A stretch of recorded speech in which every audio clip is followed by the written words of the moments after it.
Two of the most popular ways to write an equation of a line are standard form a times x plus b times y equals c, and slope-intercept form, which is y equals m times x plus b.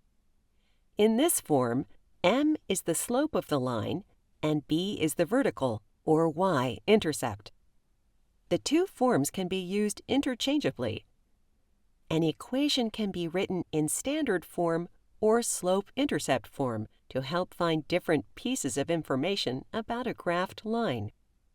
For example, 3x minus 2y equals 12 is an equation in standard form that can easily provide the x and y intercepts of a line. In slope-intercept form, this equation becomes y equals 3/2 x minus 6. This form makes it easy to find the slope and y-intercept of a line.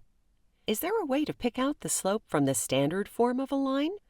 Let's solve the equation in standard form for y and find out. First, subtract a times x from both sides. Then divide both sides by b.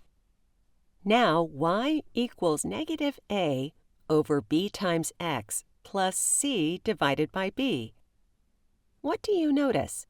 The slope can be found from standard form by taking the opposite of the coefficient a divided by the coefficient b. The y-intercept can be found from standard form by dividing c by the coefficient b. The slope of the line 12x minus 4y equals 8 is 3.